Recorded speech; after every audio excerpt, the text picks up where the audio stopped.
Hello everybody, Jennifer Maker here. It's a beautiful day to watercolor with a twist. We're going to get a little help from technology. Cricut, the company that makes those fabulous cutting machines I love to use, recently came out with watercolor markers. And yes, they go right in the cutting machine. Can a machine really help us create the flowy, fun watercolor style that we all love? You can decide for yourself. Let's head on over to the craft table and we'll get started.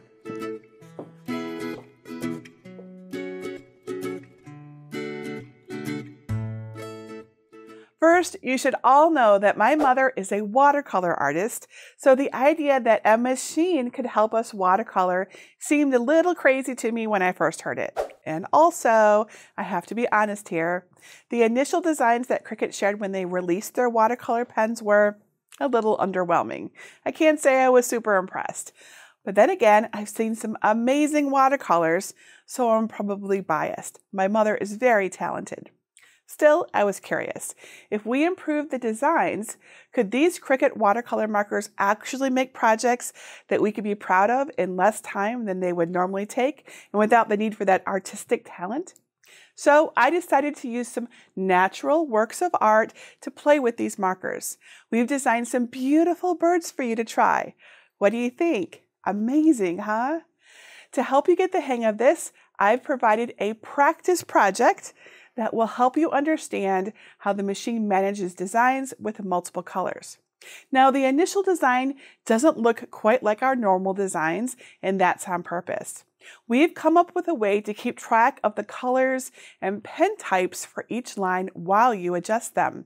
And don't worry, I'll show you how it all works with the practice file.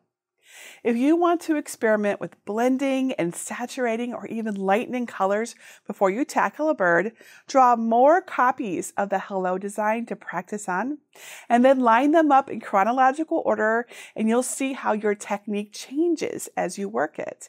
Watercolor is fun because it's controlled uncertainty. You can place paint and water in the same exact way and never get the same results. And that's pretty awesome, I think. Before you get nervous, no, we aren't getting water anywhere near the Cricut. The machine will draw the lines for the design with the markers, and then I'll show you how to use the included water brush pen to activate the colors. It's kind of like those coloring books where the water activated pigment is already on the paper. You know those? Now, I used a Cricut Maker 3, but there are watercolor markers available for every Cricut, including the Joy. And then a green standard grip mat and a brayer are all you need. I used the watercolor markers with great results on the Cricut 4 3/4 by 6.6 inch watercolor note cards and this watercolor paper. The paper is made for watercolor pens like the ones that come with the markers. Just like the normal watercolor projects, you will need a bowl of water and some paper towels. We'll also use a fine point black marker for some extra details.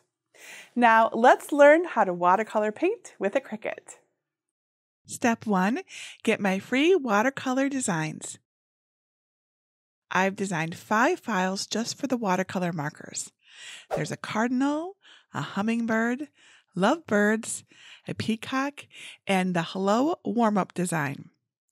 I'll show you how to work with the markers using the practice file, the one that says Hello. To find these files, go to jennifermaker.com/457 and look for libraries in the red bar at the top. And then either click Get a Password if you don't yet have one, or click Enter the library. You can find the designs by searching for number 457 and then click it to download the zip file. And if you're not sure how to do any of this, go to jennifermaker.com/svgs to learn how to unzip and upload files. Step 2, prepare and draw your practice design. Here's what the warm-up design looks like on my canvas in Cricut Design Space. You can zoom in to see all the details by clicking on the plus sign on the lower left. Like I mentioned, we need to adjust a few things to make the design draw correctly. Practicing on this file will help prepare you to work on the bird designs. I want you to notice the list of colors to the right.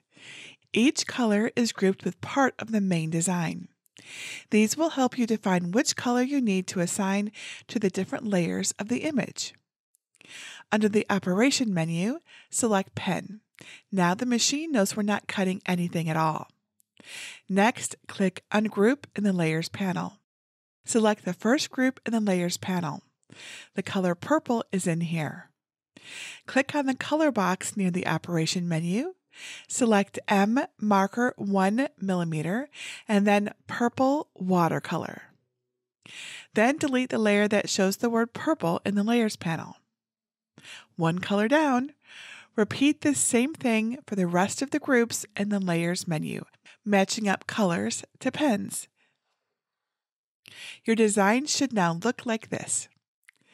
Now select all the layers and click Attach so they'll all draw together. And that's it. Now just make sure the correct machine is selected and click Make It. We're using an unfolded card, but leave the material size at 12 by 12 inches. We'll just place it strategically on the mat. And since the design is wider than it is tall, we'll make the card in landscape orientation and add the colors to the front. So open the card and hold it face up with the crease running horizontally and the front panel at the bottom. Match the crease to a horizontal line on the 12 by 12 inch green standard grit machine mat and line up the left edge with a vertical mat guide. I placed the crease at the 5-inch mark and the left edge at the 1-inch mark. That means the front panel is between 1 and 7.5 inches horizontally and 5 to 9 3/4 inches vertically. We'll need to remember that. And then press the card down with your brayer. Back in Cricut Design Space, click and drag the image to the mat area where you'll put your card's front. Roughly center it if you like in the card's horizontal area. Just make sure it's below the horizontal 5-inch line, but above the 9 3/4 inch line so it won't draw on the crease and will all be on the paper. And then click Continue. Set your base material to heavy watercolor paper. Put the first watercolor marker uncapped into your Cricut following the prompt on the screen, and then put the cap on the top so you don't lose it. Load your machine mat, making sure the card orientation and placement matches the screen. I recommend you double check it right now, and then press the flashing button to begin drawing. The Cricut will pause and prompt you to swap the colors of the watercolor markers when it's ready for them. When the image is complete, unload your mat, flip it over, and roll it back to release the note card without any curling or smudging. Step 3. Watercolor your design. Now it's time to watercolor. This may seem daunting, but it's not. No two watercolor paintings will look the same, even when a Cricut is involved. First, let's prepare your water brush pen. I'll show you how to use the Cricut water brush pen, but you can prepare the others the same way if you want to use them. Remove the brush cap and unscrew the brush tip from the water chamber. Fill the chamber with water, leaving about a thumb's width empty, and put the brush tip back on. Now gently squeeze the water chamber over a paper towel until the bristles are wet. It may take a couple of squeezes, especially if it's new. You want your brush to be wet but not dripping, so blot the brush on the paper towel. Now drag it along the inside of the line on the letter H. Coax the red and the orange colors away from the drawn lines and into the center of the letter.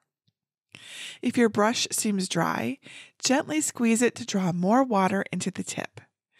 Test the wetness on a paper towel to make sure you don't have too much water. After the first letter, be sure to clean your brush by squeezing and blotting on a paper towel until no color shows. That's so you don't transfer any unwanted colors. Use the same method with the other letters. Feel free to experiment with different amounts of water on your brush. You can lighten dark areas by gently touching them with a clean, dry cotton swab. It will lift some of the colored water off of the paper. It's like magic. Let the watercolor painting dry about 30 minutes to an hour before you handle it. Here's how some of my practice pieces look.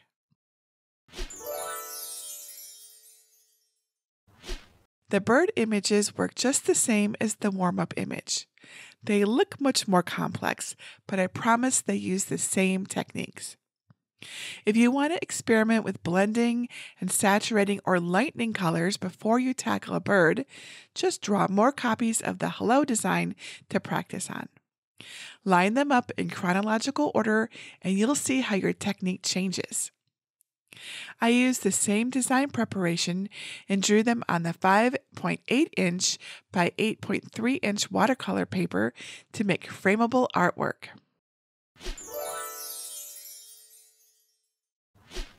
Start the cardinal with a damp brush at the eye. Connect the outside marks like a dot-to-dot pattern, keeping the black away from the other colors in the inside of the eye. Leaving a bit of white creates a highlight which brings the bird to life.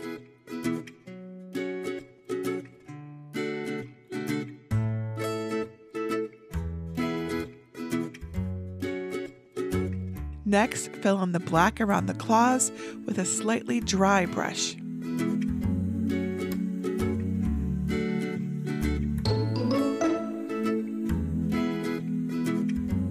Clean your brush and just keep it damp to blend the branch colors. Avoid the claws to keep the black from spreading. If there's white space, you can touch it up when it's dry.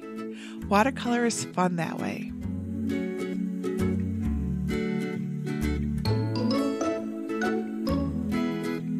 With a clean brush, blend the beak, leaving some white between it and the black.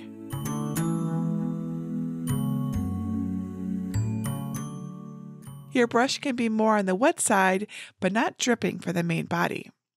Starting at the head near the eye, pull the colors toward the top feathers. Brushing in the feather direction makes the painting really nice, I think. You can also add small strokes to show more feathers at the crown. Continue with the rest of the body by gently saturating the paint lines and drawing the colors away to the center of the bird. Paint the outer wings and legs the same way, and then the tail feathers. I left some white space around the black on the cardinal's face to keep it from spreading. Let the painting dry and then carefully fill in the black side with a matching watercolor marker. Your cardinal is now ready to take flight. This lovey duo uses the same techniques, but with fun blending. Again, leave a highlight in the eyes, then blend the claws. Clean your brush and paint the red beaks. Next is the fun part. We'll start with a wet brush on the left bird. Cover the orange lines with water and then drag it around the eye and down towards the yellow, but don't let them touch yet. Clean your brush again and then wet the yellow area and let it move toward the orange. Look at how the colors blend for you. It's like magic. Continue along the yellow and orange border. Clean your brush again and then do the same for the yellow and green border. I love trying to guess what the blending will look like. For the tail, start a damp brush at the black line and drag down to create a shadow. For the second bird, use the same steps for the body other than the outer wing. Paint the tail and the right leg. Treat the wing just like the tail to add a shadow, avoiding the yellow. Clean your brush and then paint the branch. Let your watercolor dry a bit until there are no puddles. Then you can touch them up. If there's a white spot you'd like to fill, drag some of the preferred color to cover it.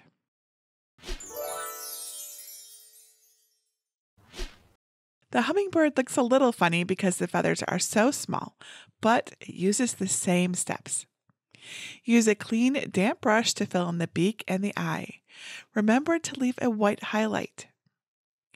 Clean your brush before you do the wings, and then glide a damp brush along the top wing section, pulling the color to fill most of the feather except for a bit of white along the edge of the neck section. You can mix the red in by pushing it toward the tip of the wing. Keep going to blend each of the purple and red feathers on both wings. With a clean, wet brush, pull the blue near the beak up toward the head's top black marks and then down through the yellow and green lines to the base of the wing. Continue with shorter strokes around the eye and through the green marks, stopping near the blue. Clean and wet the brush again to dab the blue marks so they are ready to blend. Then push the blue toward the green area. Keep dabbing and blending along the belly, stopping by the green. Then blend the body's blue up into the untouched wing. Blend it with those feather lines. Work the color into the green area under the wing. At the black outermost tail, push your brush all the way down to the end to create the shadow. Fill in the smaller blue feathers and the rest of the black and green area near the shadow. Clean your brush again and then dampen it and drag down the left tail feather through the green and toward the black. Try connecting the outer parts like a dot to dot to form a solid line. Then pull the color over the left half of that feather. Continue on all the black tail areas. With a clean brush, repeat on all the blue tail marks. Let the blue almost touch the black, and they'll gently blend to send him on his way.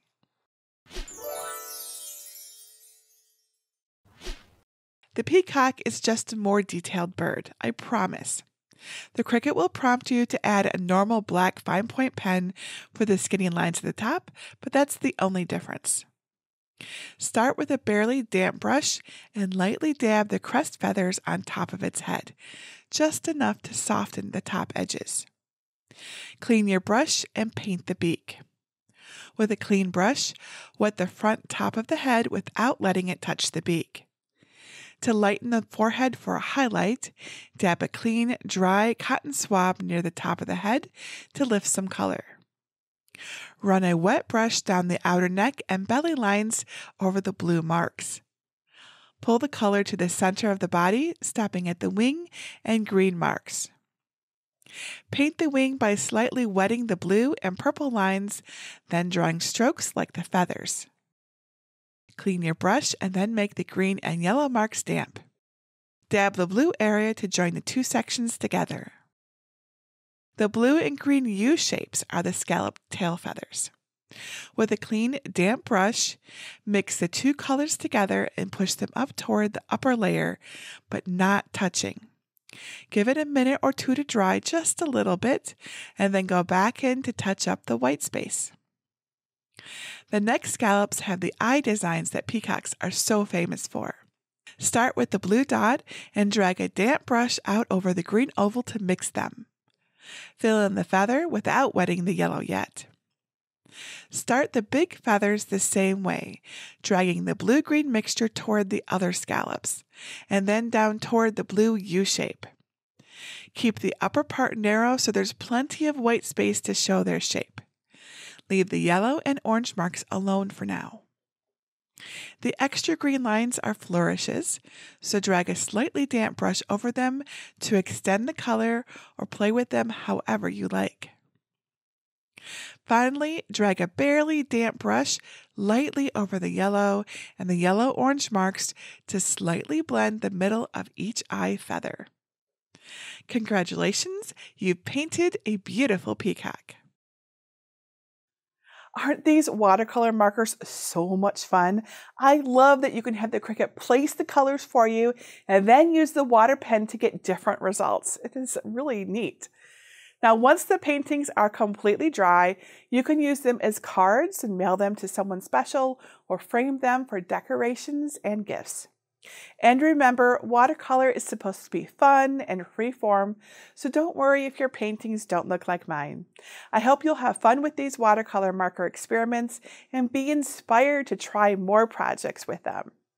If you have any questions about how to make watercolor cards with the Cricut that I didn't answer in this video tutorial, or anything else craft related that you think I can help you with, please let me know. Just leave your question below this video or ask over at our Cricut Crafters group at jennifermaker.com/CricutCrafters. I love to help and I love to see your photos, so I hope you share them with me.